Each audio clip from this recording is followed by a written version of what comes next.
Claudia Hayes es doctora en Ciencia Política por la New School for Social Research y Master of Arts en esa disciplina por la Universidad de Columbia. Periodista de la Universidad de Chile, es jefa de carrera de Ciencia Política de esa universidad y formó parte de la Comisión Técnica del Proceso Constituyente durante 2019. Investigadora adjunta del Centro de Estudios de Conflicto y Cohesión Social, COES, ha publicado el libro ¿Por qué necesitamos una nueva Constitución? Este año, así como varios artículos y capítulos de libros sobre democracia, constitución y política chilena. Gonzalo de la Maza es sociólogo por la Universidad Católica de Chile y doctor en sociología por la Universidad de Leiden, Holanda. Es especialista en sociedad civil, participación ciudadana, relaciones Estado-sociedad, descentralización y programas sociales. Es profesor titular de la Universidad de los Lagos en Santiago, donde es investigador del Centro de Estudios de Desarrollo Regional y Políticas Públicas, CEDER, y director del Doctorado de Ciencias Sociales en Estudios Territoriales y director de Polis, revista latinoamericana. Ha sido consejero y presidente del Consejo del Fondo de Fortalecimiento de las Organizaciones de Interés Público y en 2016 fue presidente del Consejo Nacional de Participación Ciudadana y Fortalecimiento de la Sociedad Civil. Bueno, le paso la palabra a Gonzalo y a Claudia. Ok, Moira, ¿cuánto tiempo quieres que ocupemos en exponer? Mira, pensaba más o menos entre 15 y 20 minutos cada uno de ustedes y después abrir, porque pensamos cerrar a la 1:15 más o menos, 1:20, a menos que haya mucha discusión, pero esa es la idea. Perfecto, bueno, muchas gracias Moira, ha sido una excelente oportunidad para reencontrarnos, porque la única casi cosa buena de todo esto es precisamente la abolición de las distancias y que, como muy bien me dijo Moira, puedo invitarte sin tener que pagarte el pasaje, lo cual efectivamente es una ventaja dentro de las millones de desventajas que tiene este periodo, ¿no? Entonces, bueno, yo hice como 5 puntos, vamos a ver si va a haber que hacerlos breves como para colocar la cuestión. Me puse en la pregunta, ¿no? ¿Qué pasó frente a un supuesto diagnóstico de que en Chile estas cosas que ocurrieron a partir del 18 de octubre no pasaban, ¿no? O por qué pasó un estallido social, le llaman acá, siendo que Chile era, por algunos, considerado como país modelo, y por otro lado, porque no había una situación de crisis económica, no era una situación tipo, ¿no?, el movimiento de los indignados en España, 25% de cesantía, 40-50% en el caso de los jóvenes, sino que un periodo relativamente regular y sin embargo un estallido, una explosión social de extraordinaria envergadura, magnitud, intensidad, etc. Esa es como la pregunta que voy a tratar de abordar, y luego la consecuencia hoy día, ¿no? Estamos en un momento muy distinto y la posibilidad de una salida ahora, aunque sobre eso quizá Claudia puede aportar más elementos. Entonces lo primero son las siguientes preguntas. ¿Qué es lo nuevo del 18 de octubre? ¿Por qué no ocurrió antes?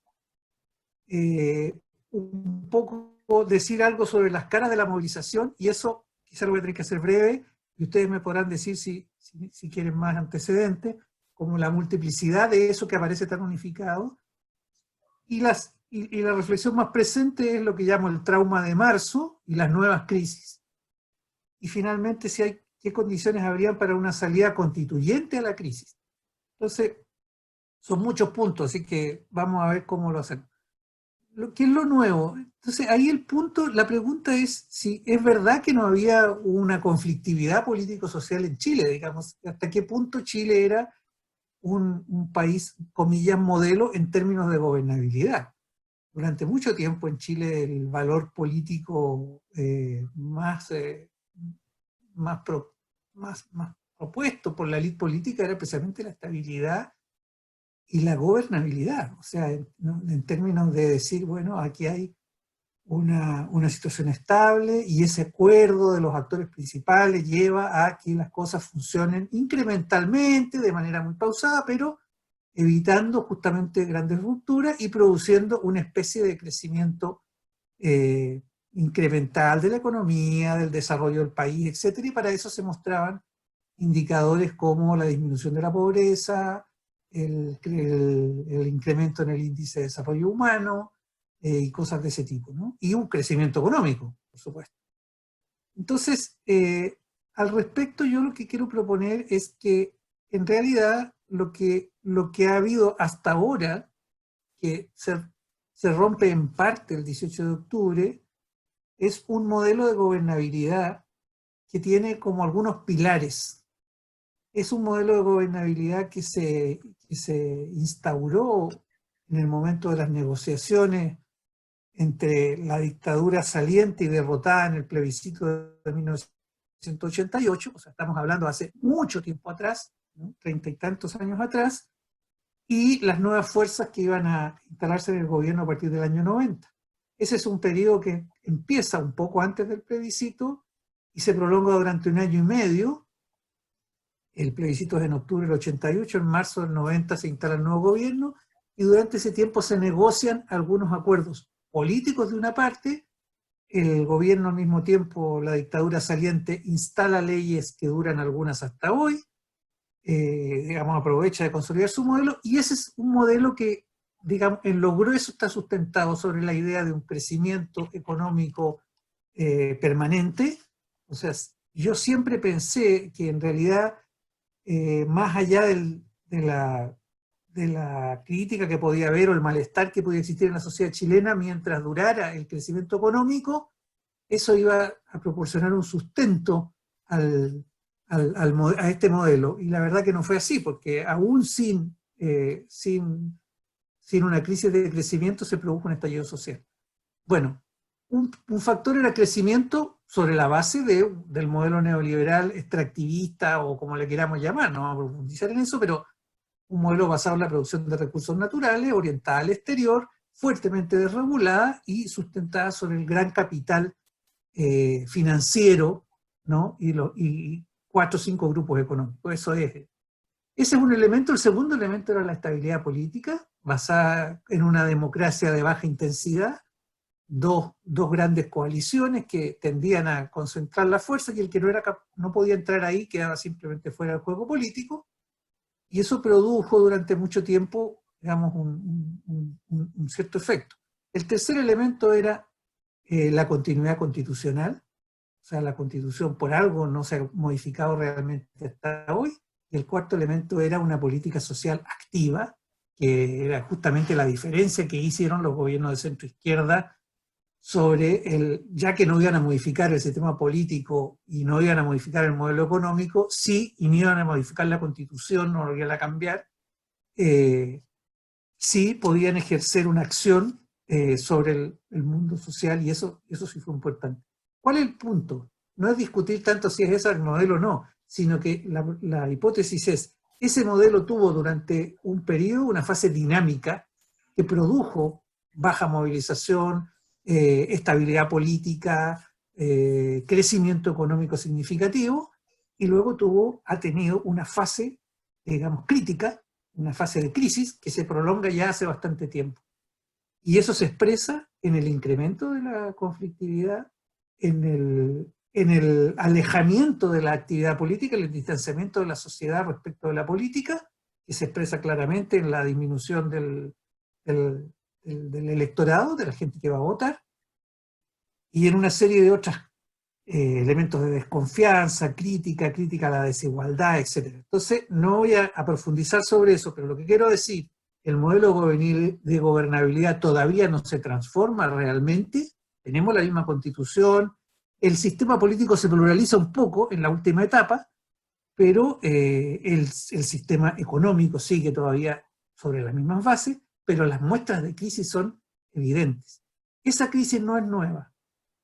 En el 18 de octubre, una de las consignas que más se ha hecho más famosa es que como esto se activó por una alza de 30 pesos en el precio del metro, del transporte metropolitano, una de las consignas fue, no son 30 pesos, son 30 años, ¿no? Y hacía alusión justamente a eso, no es una cosa coyuntural, sino que se trata de los 30 años de vigencia, llamémoslo así, de este modelo. Sin embargo, entonces la pregunta es, sí, había un ciclo de 30 años. Ahora, ya a partir de mediados de la primera década del siglo, 2006 en adelante, uno puede advertir un incremento de la conflictividad, pero también un incremento de la desconfianza, también un incremento del distanciamiento de la política, también una serie de otros fenómenos que van a tener una expresión más fuerte en el así llamado estallido social. Entonces, incluso hay un trabajo que se ocupa del periodo inicial, de la primera década, cuando existía todavía, estaba en vigencia el Observatorio de Conflictos que publicaba Claxo, que era un observatorio de conflictos de América Latina, creo que llega como hasta el 2000 y algo, y la hipótesis de ese trabajo es que en realidad esta idea del consenso y de la falta de movilización y conflicto era más bien una narrativa que una realidad, y que efectivamente habían niveles menores de conflictividad, pero significativos, que no se podía decir que era un periodo sin conflicto. Pero más allá de eso, mi hipótesis es que hasta el 2005-2006 podríamos decir que es la fase dinámica, y de ahí en adelante es una fase crítica que no termina de terminar hasta hoy. Si uno, y entonces, bueno, pero ¿por qué no ocurrió antes entonces? Los ejemplos son muchos de los conflictos. En 2006 los estudiantes secundarios, las primeras movilizaciones masivas, 2007 movilizaciones sindicales y de los trabajadores subcontratados, 2011 el movimiento estudiantil universitario y secundario enorme, movimiento por la educación pública, 2012 conflictos regionales en una serie de lugares del país, 2011-2012, continúan después, pero es el periodo fuerte. 2016, movimiento No Más AFP, gigantesco, que significa movimiento contra las pensiones. 2018, el Mayo Feminista, fuertemente, muy masivo también, etcétera, y así, y 2019. Entonces, el estallido social, y estoy hablando solamente de las cosas como más vistosas y más amplias. La hipótesis de por qué no pasó antes, por qué no ocurrió antes, yo lo planteo como una, si pudiera hacerles una figura, no la alcancé a dibujar, pero son como círculos convergentes, tiempos que convergen en un momento. Si nos vamos al tiempo más largo, podemos decir, ni siquiera 30 años, podemos decir el modelo neoliberal instalado hace 45 años, pensemos en ciclos de 15 años, ¿no? Hace 45 comienza una instalación en el contexto dictatorial de un modelo que en algunos de sus rasgos dura hasta hoy. Por ejemplo, en el tipo de propiedad que predomina, en la concentración, en la desregulación, en la orientación al exterior, etc. Hace 30 años se instala este modelo de gobernabilidad, o sea, ese modelo económico tiene un sustento a través de un periodo democrático que produce este crecimiento y todo, porque en el periodo de la dictadura no había ese crecimiento ni había ese dinamismo del modelo. Hace 15 años, 2005 pensemos, se empieza la fase de crisis. Y luego se intensifican las movilizaciones. ¿Y qué pasa entre ese momento y ahora? En los últimos años se agrega a esta crisis una especie de crisis institucional, que es la caída, llamémoslo así, de instituciones que representan el orden instalado, establecido, muy fuertemente, que parte por la política ya hace tiempo, la política representativa, ¿no? El Congreso, todo eso, pero que se va extendiendo a las Fuerzas Armadas, principalmente Carabineros. Hay una crisis de Carabineros muy significativa, que es una crisis de desfalco, de corrupción, pero también después una crisis de montaje político y una crisis del alto mando. Salen 52 generales de Carabineros en los últimos 2 años. Hay una crisis del financiamiento de la política, se descubren grandes escándalos de financiamiento ilegal de la política con aprovechamiento por parte del empresariado. Hay otras crisis de corrupción y colusión empresarial.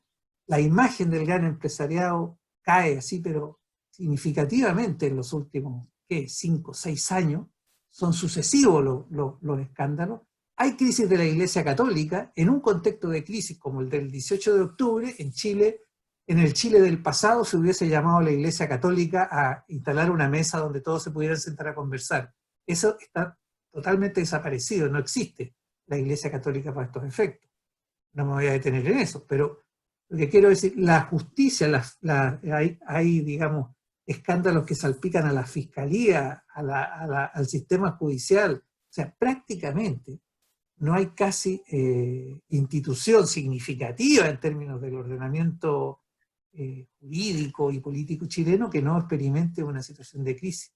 Y por lo tanto esa separación entre una sociedad que empieza a descreer y desconfiar de sus gobernantes se va extendiendo también a otras instancias. Eso es muy importante para entender cómo sucede después el estallido social. Y por último tenemos el gobierno de Piñera.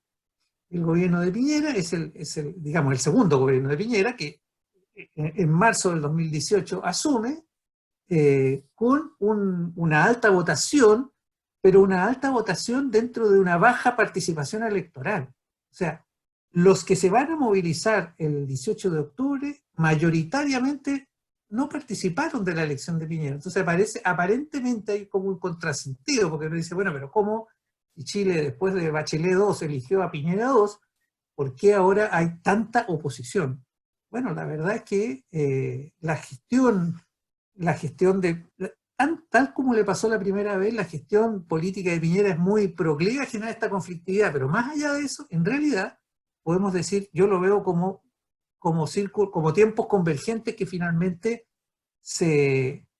digamos, se confluyen en un momento coyuntural determinado. De tal manera que no son 30 pesos, también son 30 pesos, ¿no? Hay cosas muy coyunturales, pero también hay cosas muy estructurales que podemos decir, tienden a ser como un vector que converge en ese momento. Esto tiene un actor principal, que son los jóvenes. O sea, también hay un punto ahí que señalar. Los jóvenes como actor es el actor más despegado de la institucionalidad, es el actor que no vota, o sea, esa disminución de la participación electoral es directamente proporcional a la edad. O sea, es totalmente, no solamente es que disminuye, pero no participan los más jóvenes. Y con una trayectoria de movilización fuerte. Después el 2006 son los estudiantes secundarios, el 2011 son los universitarios. La movilización del Mayo Feminista 2018 es fundamentalmente de mujeres universitarias, digamos, y nacen las universidades, se movilizan las universidades, son jóvenes. El 18 de octubre, por supuesto, participa mucho más gente, pero los jóvenes son los que tienen la mayor continuidad, la mayor intensidad en la movilización, son los que usan más la violencia, son los que, digamos, o sea, tienen un componente de la movilización muy significativo. Y es el que más, y luego incluso en la pandemia, podemos decir, en esta situación actual, son los menos tocados, son los que más les llega como la restricción que significa este COVID, y eran los más radicalmente interesados en un cambio, y al mismo tiempo son los que ahora, por una razón que no es directamente relacionada con ellos, quedan un poco en suspenso. Voy a volver sobre eso después. Entonces, el contexto es una ruptura muy fuerte entre esa institucionalidad. Recuerden ustedes que Chile, una de sus características por las cuales se propone a sí mismo como modelo, o la élite chilena lo propone, es porque las instituciones funcionan. A diferencia de los países de América Latina, donde la institucionalidad es una especie de cáscara vacía y la práctica en realidad es de informalidad, supuestamente, en Chile, ¿no es cierto?, las instituciones tenían algún significado, se dicta una ley, la ley se cumple, etc. Bueno, ¿y cómo se hacía eso? A través de la política, y la política institucional. Eso es precisamente lo que está en este momento completamente distanciado de la experiencia social. En el 18 de octubre, bueno, ¿qué es lo que pasa? Esa es una movilización, voy a decir características sueltas así para no extenderme. Primero, es una movilización que no parte como un incremento de movilización, parte por un acto, digamos, por esta primera ruptura de los estudiantes saltándose las entradas del metro para evadir, haciendo de la evasión un acto político. Son los jóvenes secundarios, o sea, muchachos de 15 años, digamos, ¿no? 12 a 15 años, esos son, muchachos y muchachas. Y luego se produce el incendio de las estaciones del metro, que es algo que hasta ahora no se sabe exactamente cómo fue y qué se hizo, pero un acto de extraordinaria, digamos, fuerza. Yo hablo de ahí del poder de fuego, digamos, que se introdujo. Eso fue antes de la movilización. Eso como que abrió una especie de boquete que estaba, no sé, de algún modo, no sé cómo explicarlo en términos científicos, pero estaba de algún modo afirmado, y luego de eso se produjo la manifestación masiva, alegre, multitudinaria, etc. Esa movilización se inició a través de lo que yo llamo el silencio de las cacerolas. O sea, era una movilización que durante 3 días no tenía ni un cartel, ni un dirigente, ni una conducción, ni un sentido, solamente un sonido acompasado de las ollas vacías que se hacían sonar. Yo nunca había visto una cosa semejante. O sea, no habían consignas, no habían lienzos, no había, ni siquiera, se hacían marchas, habían barricadas, no barricadas encendidas en algunas partes, había estos motines, así entre comillas, y un batir de cacerolas permanente, que duraba horas, además, o sea, largo, pero era muy notorio el silencio, porque no habían organizaciones que se pusieran delante. Las marchas iban, viste que las marchas siempre llevan un lienzo adelante y la gente va detrás, digamos, apoyando algo. Aquí no, aquí las marchas iban de un lado para otro, o sea, no importaba el sentido. Bueno, eso fue el 18 de octubre. El 20 de octubre, el gobierno de Piñera establece el estado de sitio, saca a los militares a la calle para controlar este ataque enemigo, digamos, ¿no? Y viene el momento, constituye de algún modo un enemigo. En ese momento, eso en primer lugar no tiene ningún efecto, o sea, no produce miedo, a diferencia del pasado. Al contrario, enciende el fuego, o sea, constituye un campo de confrontación, evidentemente. La gente, ¿cómo se llama?, personaliza en esas fuerzas militares que cuidaban las estaciones del metro, que en fin, personaliza el odio y se desmarca de la lógica de la guerra. Y ahí aparecen algunas consignas como: no estamos en guerra, estamos unidos. A pesar de que había manifestaciones de violencia y de enfrentamiento, sin embargo, aparece, y ahí se masifica. Ahí el asunto se masifica y empiezan a aparecer las consignas, los carteles, y lo que aparece es una multiplicidad enorme de consignas de todo orden. No tengo el tiempo para mostrárselas, pero había absolutamente de todo. Y también habían saqueos, y también habían, digamos, incendios, y también habían enfrentamientos con la fuerza policial. Ahí es donde aparece la canción de Víctor Jara, reaparece la canción de Víctor Jara, El derecho de vivir en paz, justamente una canción. Las dos canciones principales que se recuperan en ese momento son la canción de Los Prisioneros, El baile de los que sobran, una canción de hace más de 30 años, que en realidad uno diría, ¿por qué digamos, se hizo tan popular en ese momento? Bueno, es una pregunta pendiente. Y la segunda es El derecho de vivir en paz, que tenía 50 años. Entonces, son símbolos antiguos.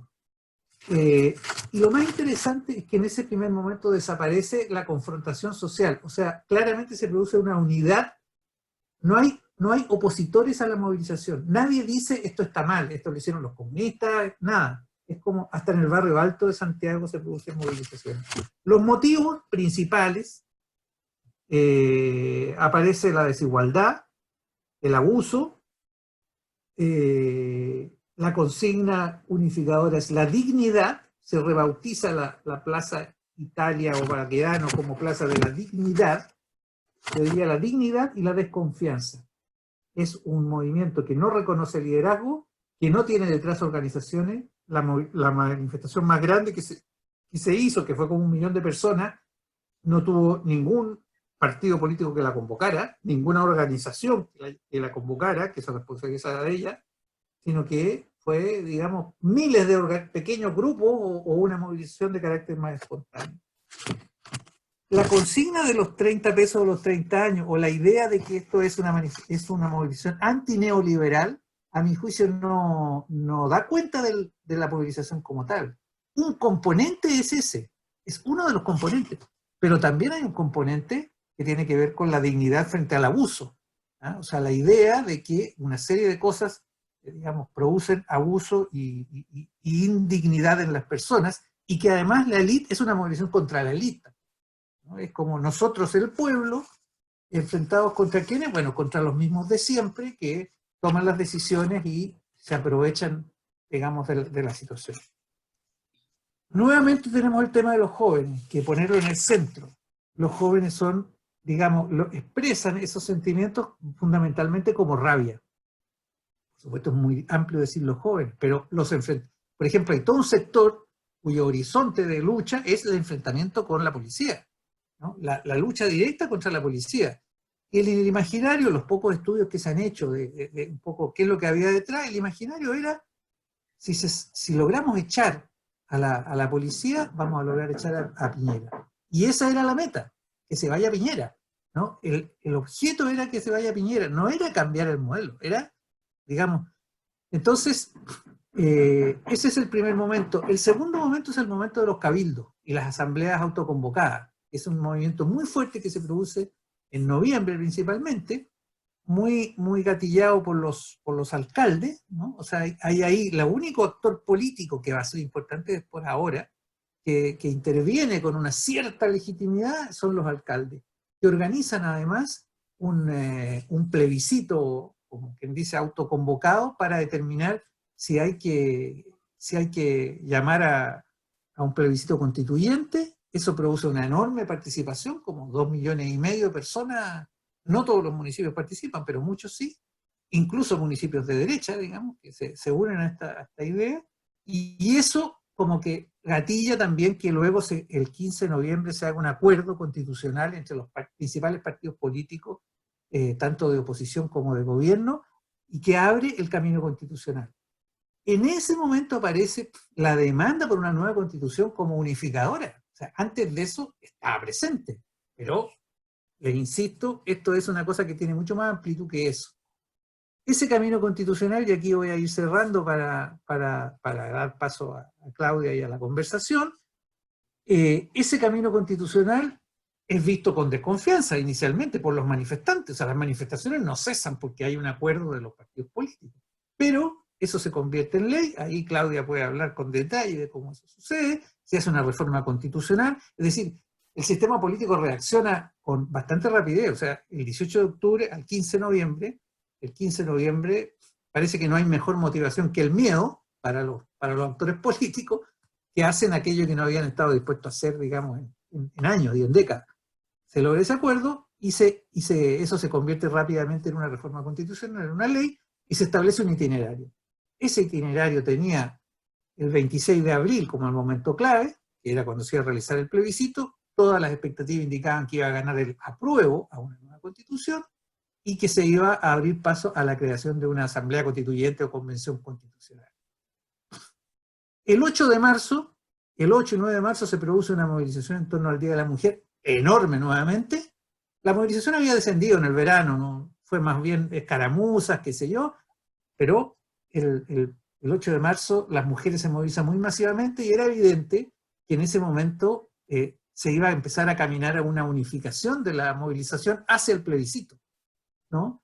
Lo más probable es que hubiese una enorme movilización de luego también, una manifestación, etcétera, y luego el plebiscito, y en ese momento se terminaba el gobierno de Piñera para todos los efectos prácticos. O sea, pasaba a ser un gobierno de administración y el camino se enrumbaba hacia una nueva constitución.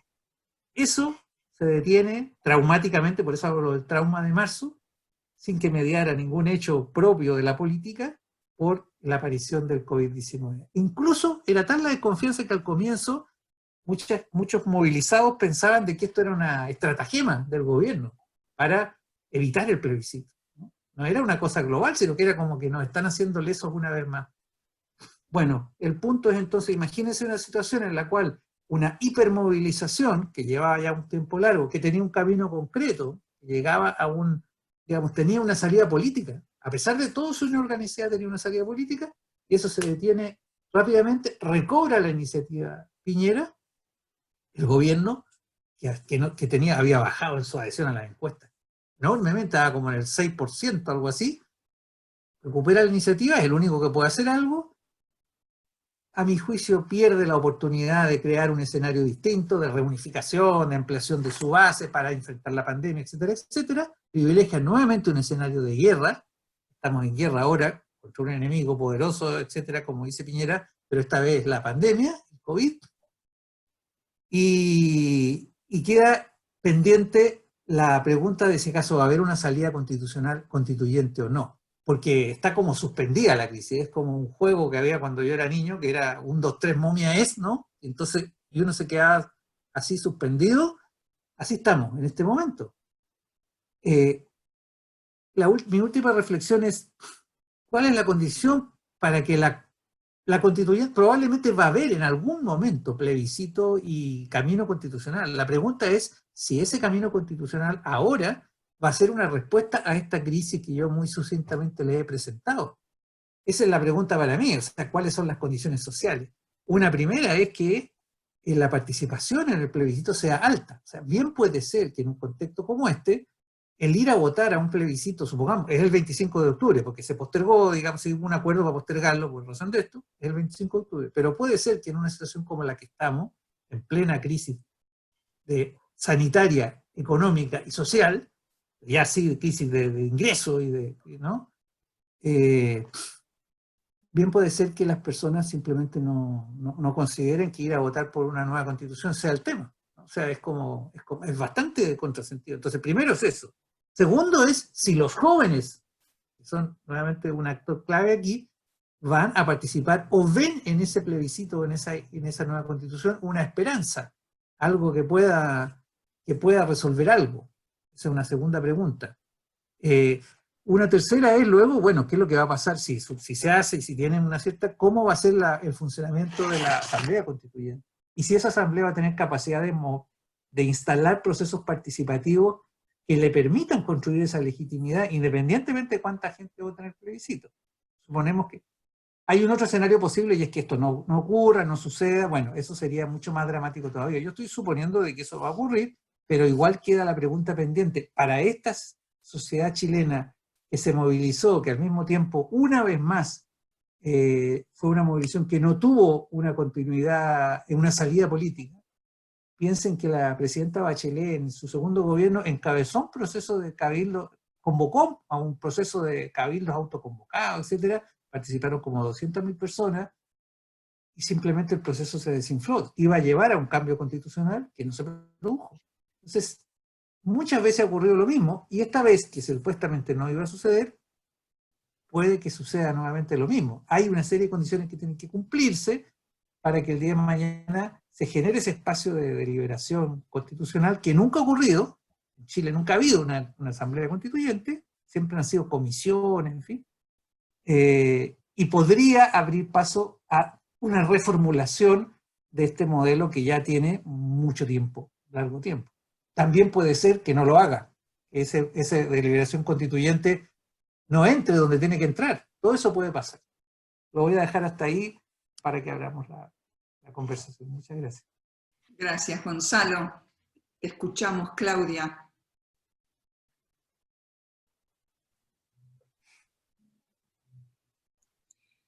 Tiene el micrófono muteado. Gracias por avisarme. Justo estaba dando las gracias a Moira y a la Universidad Nacional de 3 de Febrero por la invitación.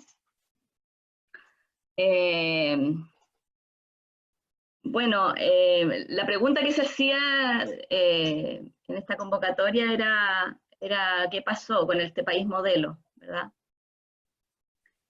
Y cómo explicar el estallido de octubre. Yo creo que Gonzalo ha hecho una explicación bien comprensiva de todo el fenómeno y de todo el proceso que hemos vivido. Y quizá lo que me corresponde a mí es como hacer un énfasis un poco más grande en la parte institucional. Yo creo que una parte importante de lo que pasó en octubre, y la verdad que lo que venía pasando, como decía Gonzalo, al menos desde el 2006, quizá antes del 2006, pero por lo menos con mucha claridad desde el 2006, con el aumento de las movilizaciones, con el movimiento secundario, con la explosión de movimientos sociales del 2011, yo creo que tiene que ver con un desborde de las instituciones políticas. Y eso tiene, por supuesto, un componente que es como global, porque hay una crisis de la representación política en el mundo. Esto que describe Gonzalo de nosotros versus ellos, el pueblo, la ciudadanía versus las élites, donde da lo mismo si son de izquierda, de derecha, qué partidos representan, son son como un grupo homogéneo autointeresado en el que la gente desconfía, y hay como una cierta aspiración a autogobernarse, como a establecer gobiernos sin mediación, incluso a veces sin mediación de organizaciones sociales, pero también hay mucha reivindicación de la organización social en contra de las instituciones, de los partidos, y de todas las instituciones que mencionaba Gonzalo, incluyendo a la Iglesia, etc. Es cierto que la pérdida de legitimidad de todas las instituciones en Chile es algo muy fuerte, muy chocante. Las Fuerzas Armadas, por ejemplo, Carabineros, que mantuvieron hasta los escándalos de corrupción reciente una legitimidad alta. Carabineros era de las instituciones con mayor valoración. La televisión, por ejemplo, ha caído muchísimo. O sea, la legitimidad de todo lo que sea, como visto de arriba hacia abajo, está muy, muy horadada. Y se ha visto, ahora es interesante cómo se ha visto a partir de la crisis de la pandemia, que emergen como de manera mucho más visible las universidades, como espacios con todavía credibilidad y legitimidad. Entonces las universidades están adquiriendo un protagonismo inédito quizá, como voz, digamos, de representación del bien común, porque la representación del bien común no está en el sistema político, ni en los tribunales, ni en la fiscalía, que había partido con nosotros tuvimos una reforma judicial tardía para términos de América Latina, y la creación de la Fiscalía con una reforma constitucional partió con una tremenda confianza pública, con los juicios orales, etcétera, pero también ha tenido problemas ahora incluso el Poder Judicial. Entonces el Congreso está por el suelo, como señalaba Gonzalo, el presidente en el estallido llegó a un 6% de aprobación, los partidos políticos y el Congreso llegaron en una encuesta a tener 2% y 3% de aprobación.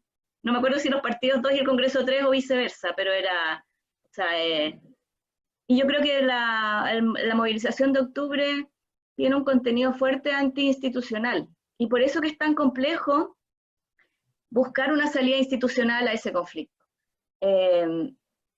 Y además, esta movilización anti-instituciones y anti-élite es al mismo tiempo, yo creo, producto de la crisis de la representación política, de la crisis de las instituciones que debieran canalizar las demandas y las preferencias ciudadanas hacia la esfera de la toma de decisiones. Entonces ahí no quiero como sobresimplificar el argumento, y por eso digo que esto se enmarca en una crisis global de la representación política y en el surgimiento de los populismos y en la crisis de los partidos en todas partes. Hay países de nuestra región donde los sistemas de partidos se han desintegrado. Pero yo creo que Chile tiene un problema adicional a ese problema global, que es la Constitución del 80 y la institucionalidad heredada de la dictadura. O sea, nosotros al problema general tenemos un problema que se le suma y que agrava ese problema general de lo que algunos autores han llamado la postdemocracia, o la pérdida de capacidad política en el fondo de los estados frente al capital transnacional, etcétera. A ese problema general se le añade en el caso chileno un problema específico, que es la institucionalidad política heredada de la Constitución de Pinochet. La Constitución de Pinochet se creó con un objetivo expreso de desmovilización y de desvinculación de la sociedad respecto de las instituciones. Es una constitución creada para desarticular el rol que habían llegado a tener los partidos políticos, especialmente en la Unidad Popular. O sea, la Constitución del 80 es una constitución literalmente reaccionaria, es una reacción al proceso que había vivido la Constitución de 1925, que, como señalaba Gonzalo, también tuvo un origen autoritario con respaldo de las Fuerzas Armadas, pero fue una constitución que tuvo la flexibilidad suficiente para ir adaptándose a las preferencias ciudadanas a través de procesos de reforma. Entonces la Constitución del 25 tuvo reformas muy importantes, la primera en el año 45, que cambió la estructura del poder, creó la Contraloría, pero después tuvo otras reformas muy significativas en los años 60, especialmente en los tiempos de Eduardo Frei Montalva, cuando se cambiaron algunas normas sobre la propiedad que hicieron posible la reforma agraria en el gobierno de Frei. Se nacionalizó el cobre posteriormente, en los años 70, se amplió el derecho a voto a una serie de grupos que estaban excluidos. Por ejemplo, en el año 70 se aprobó el derecho a voto de las personas que no sabían leer y escribir, que en Chile eran muchas. Hoy día casi no hay analfabetismo en Chile, pero en esa época había muchas personas que no tenían derecho a voto porque no sabían leer y escribir. Se crearon legalmente las juntas de vecinos y otras organizaciones sociales en el gobierno de Frei. que tenía toda esta política de la promoción popular, todo eso fueron reformas constitucionales a la Constitución del 25 que la fueron haciendo una constitución de alguna manera mucho más social. La Constitución del 25 pertenece a la oleada de constituciones, podríamos decir, antiparlamentaristas de los años 20 y con un fuerte componente social. Hans Kelsen escribió un artículo sobre la Constitución del 25 chilena donde decía que era casi una dictadura, era muy, muy presidencialista, concentraba mucho el poder. Y pertenece a esta ola de rechazo al parlamentarismo que había en Europa y en otras partes. Pero también pertenece a la ola de constituciones sociales que inauguró la Constitución Mexicana de la Revolución Mexicana y también la Constitución de Weimar. O sea, el constitucionalismo de los años 20 es un constitucionalismo que tenía muy presente el tema social y el tema de la complejidad de la regulación de la propiedad frente al tema social. Y en ese sentido, Roberto Gargarella ha escrito que la Constitución del 25 fue una constitución conservadora, no fue una constitución vanguardista como la mexicana o como otras constituciones latinoamericanas de esa época, sino que fue mucho más tradicional, o sea, conservó mucho más de los elementos de la Constitución de 1833, en términos de la propiedad. Sin embargo, como decía antes, a través de procesos de reforma, la Constitución se fue haciendo más progresista, podríamos decir, y permitiendo todos estos procesos que mencionaba yo antes, como la reforma agraria, la nacionalización del cobre, la ampliación del derecho a voto, etc. La incorporación de nuevos sectores en la vida política. Y eso llevó finalmente a la Unidad Popular, o sea, no sé si eso llevó, pero junto con ese proceso se produjo este experimento de la vía chilena al socialismo con la Unidad Popular, y la dictadura culpó al sistema político chileno del quiebre de la democracia. Consideró que la democracia era un régimen débil que permitía ser horadado desde dentro, un poco como podríamos decir el argumento inverso de lo que hoy día dicen Levitsky y Ziblatt, cómo mueren las democracias mueren por autócratas que llegan al poder legítimamente. Aquí había un argumento que de alguna manera se parece en el sentido inverso quizá, y es que las democracias mueren por la fuerza de la propia movilización social y del propio impulso popular. Entonces lo que había que hacer con las instituciones era generar un nuevo tipo de democracia que protegiera el sistema político de esa fuerza social que había llevado a la Unidad Popular y a lo que la dictadura consideraba que era la implantación de ideas foráneas, porque la Unidad Popular, como los padres sobreprotectores que creen que las hijas siempre son buenas y cuando hacen cosas malas es culpa de las malas juntas, la Unidad Popular pensaba que esto no era una cosa de las fuerzas sociales y de los chilenos, sino que eran las ideas foráneas, o la manipulación de líderes políticos autointeresados que manipulan a la ciudadanía. O sea, la visión de la dictadura es una visión muy antipolítica y muy antipartidos políticos, y eso se ve en todos los debates constitucionales previos a la Constitución, donde los partidos aparecen como manipuladores, no como canalizadores de demandas sociales, no son vehículos de transmisión de preferencia y demanda o de ideas políticas que existen en la sociedad, sino que son mecanismos para manipular a la pobre gente, digamos, ¿no? Entonces lo que había que hacer con la Constitución del 80 era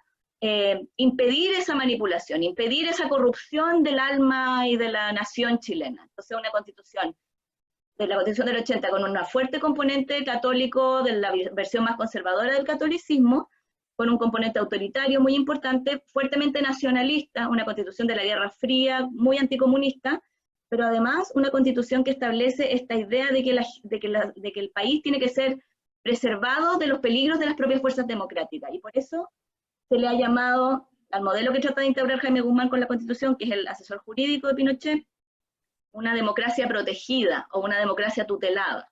Y el poder tutelar o el poder como que tiene que vigilar que las cosas no se salgan de madre, digamos, son las Fuerzas Armadas. Entonces los guardianes de la Constitución son las Fuerzas Armadas, y la Constitución del 80 le dio un enorme poder político a las Fuerzas Armadas, a través del Consejo de Seguridad Nacional, que les daba un rol político explícito, incluso como contrapeso del presidente de la República. Estableció la inamovilidad de los comandantes en jefe, el presidente no podía llamar a retiro a un comandante en jefe, o sea, establece elementos de no subordinación al poder civil democrático y de autonomía militar muy importante. Y eso se mantuvo realmente a través del retorno a la democracia hasta el año 2005, hasta las reformas de Lagos del 2005. De hecho, cuando fue la transición a la democracia, Pinochet se mantuvo como comandante en jefe por mucho tiempo, después pasó a ser senador vitalicio, estaba totalmente blindado de ser perseguido por crímenes de lesa humanidad por estos cargos que le daban inmunidad como senador vitalicio, y su caída política se produjo solamente por la detención en Londres. No hubo ningún proceso interno en Chile que permitiera realmente terminar con la tutela militar sobre el sistema político. y la reforma, y entonces este sistema de democracia protegida o tutelada se mantuvo por lo menos hasta el 2005, de manera bastante explícita. Hasta el 2005 había senadores designados que distorsionaban completamente las mayorías en el Congreso, y teníamos el sistema electoral binominal, que recién fue reemplazado en la última elección parlamentaria. Solamente este Congreso que tenemos ahora es el primer Congreso en Chile electo con un sistema proporcional, y no con el binominal que producía una especie de empate entre la centro-derecha y la centro-izquierda. Entonces el sistema blindó de cambio político a toda la regulación constitucional. Lo que hizo la dictadura fue establecer una constitución tremendamente rígida, con un quórum de reforma constitucional muy alto, de 2/3 o 3/5 según la norma, con un tribunal constitucional que velaba por el cumplimiento de esta constitución, un guardián de la constitución que es el Tribunal Constitucional, que cambiaron un poco, el tribunal existía de antes, pero cambiaron un poco sus atribuciones a partir de la Constitución del 80, pero el Tribunal Constitucional en realidad no adquirió el protagonismo político que tiene hoy día, sino hasta el año 2005, porque el verdadero guardián de la Constitución en realidad eran las Fuerzas Armadas, en el diseño original, y que se mantuvo a través de la primera gran reforma constitucional que se produjo en el año 89, todavía en dictadura, para hacer posible el tránsito a la democracia. Y esa tutela militar en realidad desaparece el año 2005, no es que esté totalmente democratizada la relación cívico-militar, pero mejoró muchísimo en relación a lo que había. Se eliminaron los designados, se eliminó el rol político en el COSENA, se eliminó la inamovilidad de los comandantes de jefe, etc., pero se transfirieron atribuciones nuevas al Tribunal Constitucional. Entonces, de alguna forma, la negociación que se produjo el año 2005, que fue una negociación a puertas cerradas entre la Concertación y la derecha, liderado Concertación por el entonces ministro del Interior, José Miguel Insulza, y la derecha por Pablo Longueira. Estos dos fueron los dos cabezas que negociaron la reforma del 2005.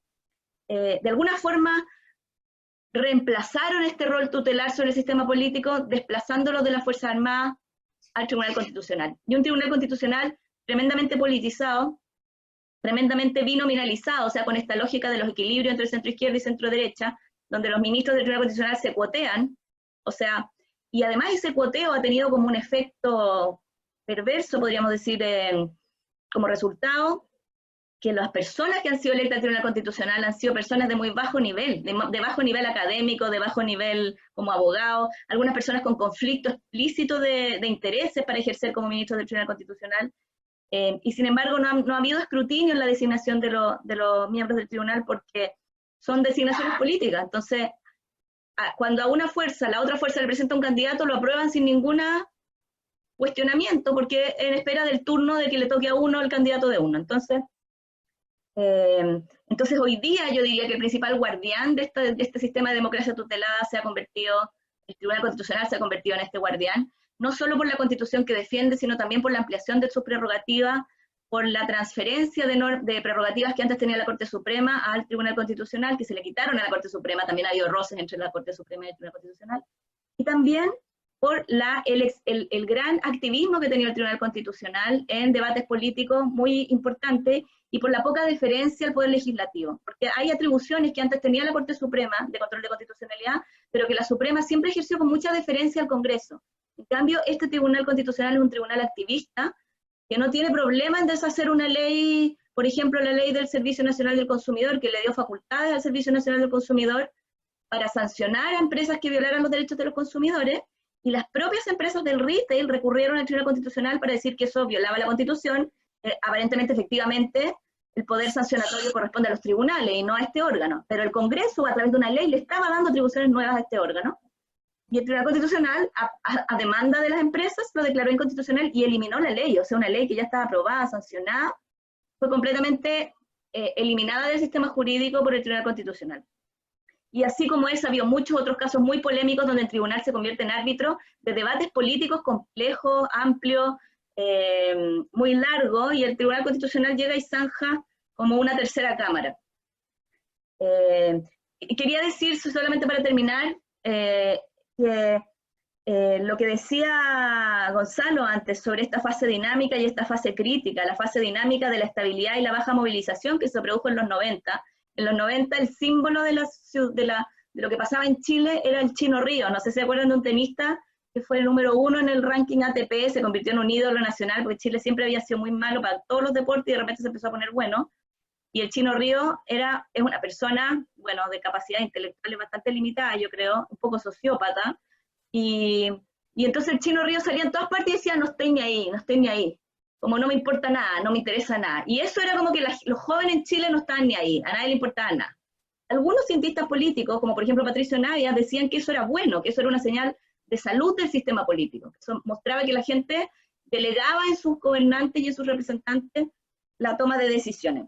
Pero la mayoría de la academia ha venido advirtiendo hace mucho tiempo que esta baja movilización, a pesar de la estabilidad que se ve en la superficie, estaba larvando una crisis institucional muy importante porque no se estaba cumpliendo el rol de la política de transmitir las demandas sociales a la esfera de la toma de decisiones. En el fondo, las instituciones políticas en Chile han bloqueado durante todos estos años la capacidad de transmitir demandas.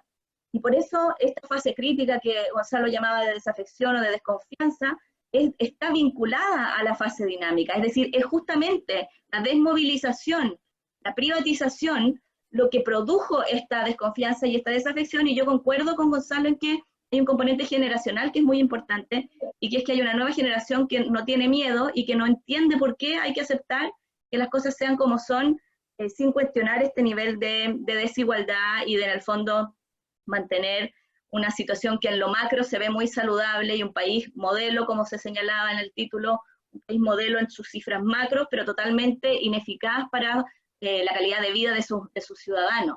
Chile es un país que tiene las finanzas públicas sanas, que tiene un sistema de pensiones que en los números funciona fantástico porque no está endeudado, pero no entrega pensiones. Entonces, ¿de qué sirve un sistema de pensiones que está financieramente sano y que además produce utilidades? La gente que administra las pensiones gana plata, pero resulta que las pensiones que otorga son de miseria y no permiten a la gente jubilarse, y tenemos una tasa altísima de suicidios en los adultos mayores y de personas que tienen que depender de sus hijos o de sus familias para vivir cuando no pueden seguir trabajando.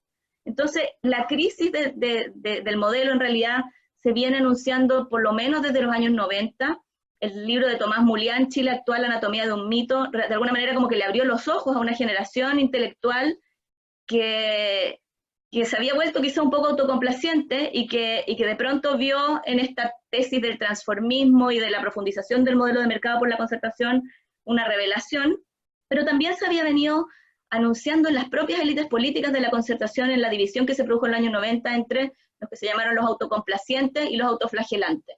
Los autocomplacientes pensaban que la concertación lo había hecho estupendo, que la transición en Chile era ejemplar, etc. Y los autoflagelantes empezaron ya en los 90 a dudar si estaban haciendo lo correcto, si la forma de endeudar a los estudiantes para que pudieran estudiar era realmente la única opción posible, si la privatización de las carreteras era la única forma de resolver los problemas de infraestructura pública, y si no se les había pasado un poco la mano en el fondo en la adopción del modelo neoliberal y de privatización de los servicios sociales.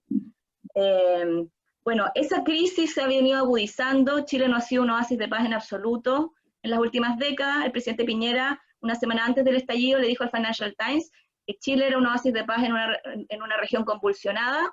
Siempre digo que evidentemente el presidente no trabajaba en la Universidad de Chile, porque yo oasis de paz no he tenido.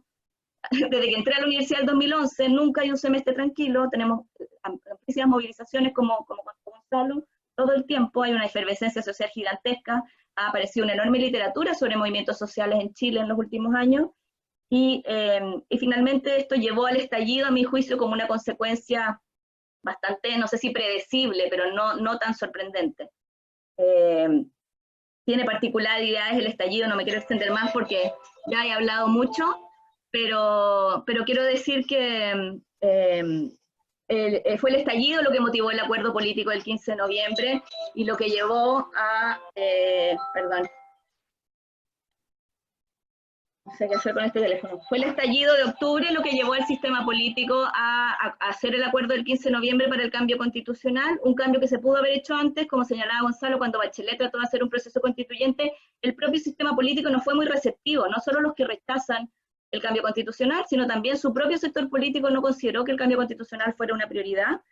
Y el 15 de noviembre se abrió el camino para crear una nueva constitución a través de una reforma al capítulo 15 de la Constitución, Y eso está en curso. Después de la reforma al capítulo 15 que permite hacer una asamblea constituyente, hubo otra reforma que estableció que de ganar la opción convención constitucional en el plebiscito, que ahora va a ser en octubre, la convención constitucional sería paritaria en términos de género, lo que es muy innovador para Chile y para el mundo, en realidad, tener una convención constitucional democrática, paritaria. Todo eso son señales muy positivas, pero como señalaba Gonzalo, está por verse si en el actual contexto de la pandemia y de los cambios que se están produciendo hoy día, realmente ese camino va a poder dar respuesta a las demandas sociales y a la crisis económica que estamos iniciando, digamos, y yo creo que hay bastante incertidumbre respecto de lo que va a pasar en relación con ese proceso. Eso. Gracias. Muchísimas gracias por dos presentaciones súper interesantes.